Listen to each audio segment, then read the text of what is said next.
ففروا إلى الله إني لكم منه نذير مبين.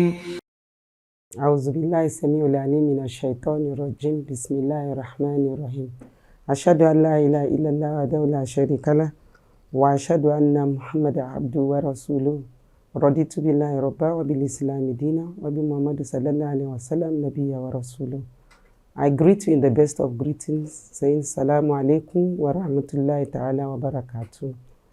I'm going through our series of topics for the Ramadan. I'm going to talk today on healthy living beyond Ramadan. Be careful of unhealthy lifestyle. As we all know, the month of Ramadan is a month of abstaining from food and drink from sunrise to after sunset. Not only from food and drink, but also it inculcates in us the spirit of generosity, self-restraint, and self-discipline. And one of the things we know during Ramadan is that it brings a lot of benefits. First of all, the benefit of the fact that we are not going to eat for a period of time, at least 12 hours. And at this point, the body burns fat. So Ramadan is a way of losing weight. During Ramadan, a lot of fat is burned and you lose weight. This is a benefit. We also know that during Ramadan, there are a lot of physical and spiritual benefits. Physical benefits in that it cleanses the body. There's a lot of metabolic processes that go on, just like I've said that it burns fat. So there's a reduction in weight, very good method of losing weight. There's also spiritual and mental healthy living. There's a lot of concentration. There's good physical, good concentration, good memory, and then good sleep. This also boosts the mental alertness of the body. Now, after fasting for 29 or 30 days, there are a lot of things the body would have accustomed to. Sometimes in the past, or sometimes some people still think that fasting is unhealthy. No, fasting is healthy. Ramadan fast is healthy. It's healthy because in between not eating, between the sunrise and the sunset, there is sahur that we take. After a long time of fasting, there is sahur.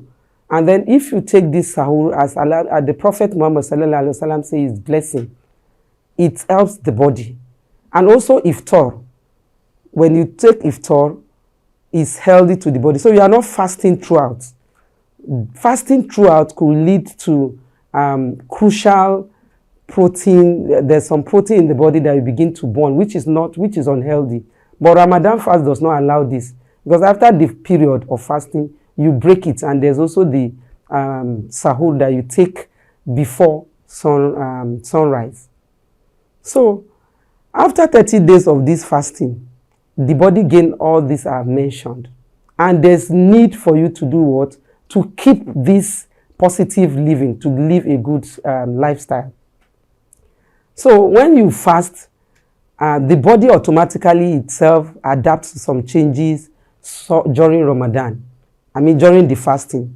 There are hormonal changes that makes the body to adapt to the electrolyte loss and the fluid loss and even the blood pressure. So that after the fasting, you have to gradually return this fluid intake and also the electrolyte balance.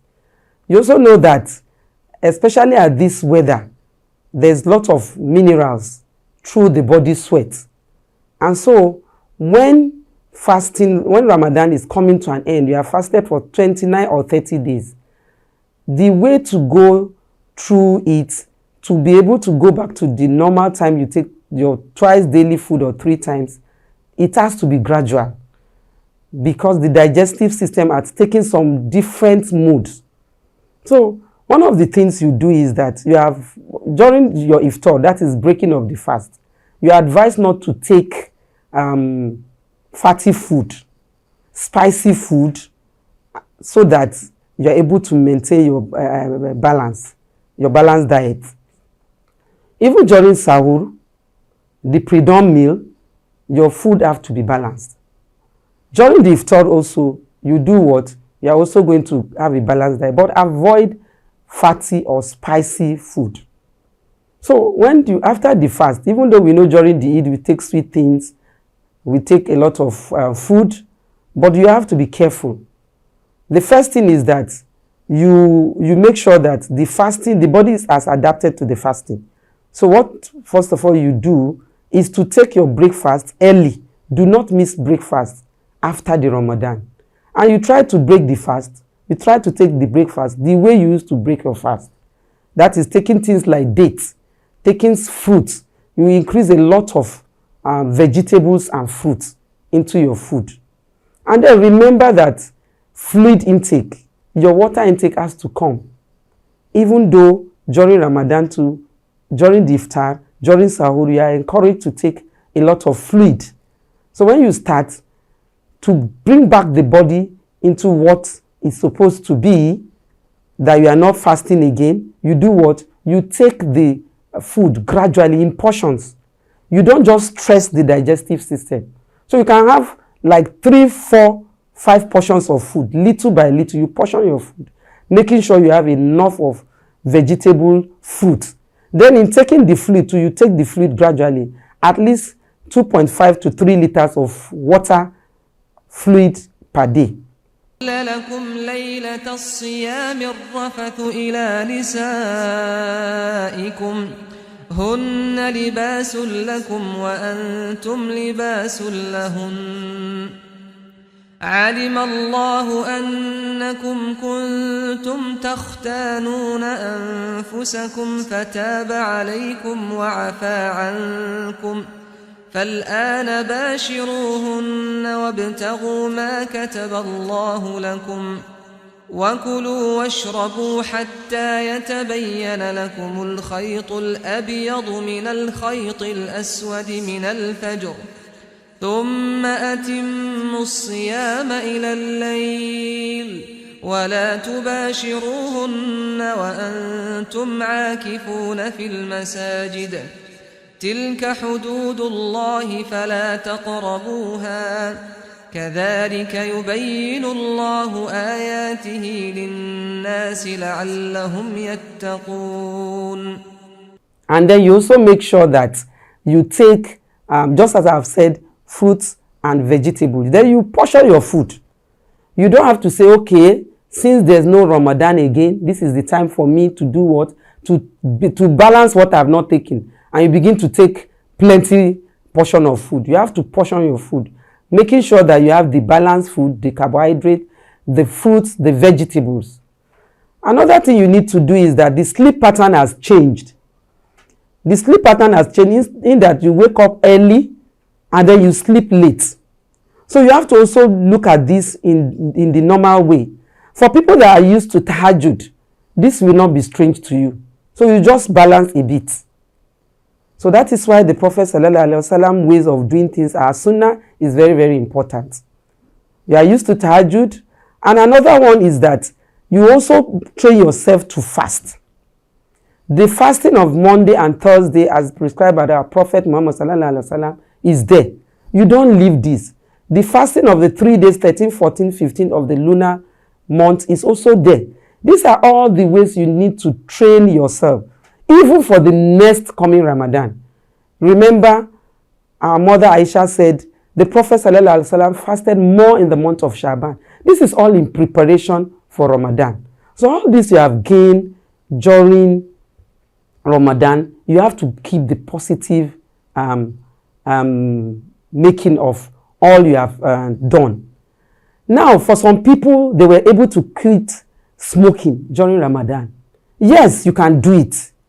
The way you have done it during Ramadan, keep it up so that you don't go back to this smoking, which is unhealthy for you. Some people during Ramadan, they were not eating for hours. And if they want to break, they use fruit. So after breaking the Ramadan, after the Ramadan, we have done this for 30 days. So it is very, very important that you are able to do what? You are able to keep this post-Ramadan. All these your healthy habits. because it is very, very useful for the body. Some people go into intermittent fasting. This, you take your breakfast at a very longer time than the normal breakfast. Please do not do this without the professional, the nutritionalist. In doing this, you have to go with a professional. Now, also during the month of Ramadan, I talked about it earlier. Some of us go through, we do exercises. These exercises that we do, we have to reduce it. We don't have to exert so much pressure. Walking is a good exercise. So when you have reduced the stress on yourself and you are able to do little exercise, when you now go back to after Ramadan, what you do is you make sure that you walk into the exercise. You don't just start it vigorously.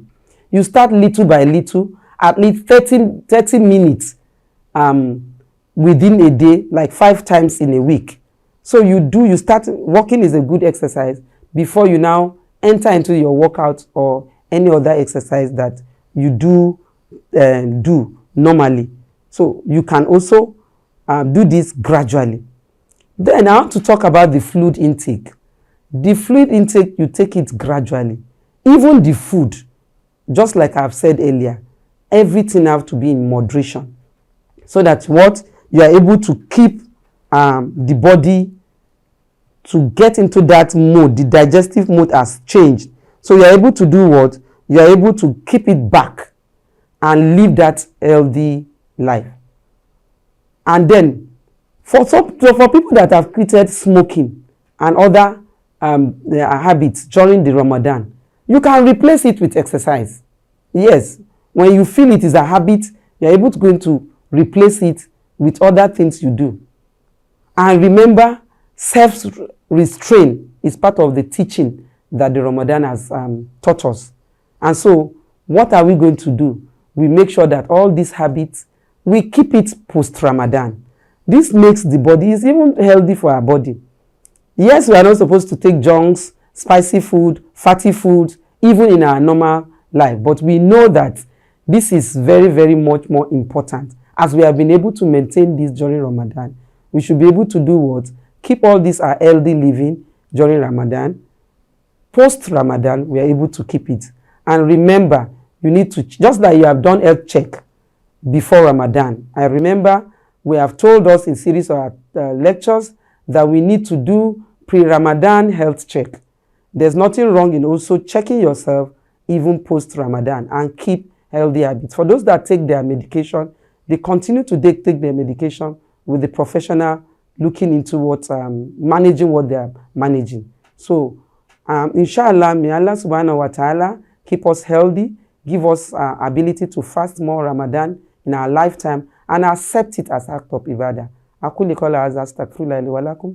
السلام عليكم ورحمة الله تعالى وبركاته. آمنت بالله وملائكته وكتبه ورسله واليوم الآخر والقدر خيره وشره من الله والبعث بعد الموت لا إله إلا الله. آمنت بالله وملائكته وكتبه ورسله واليوم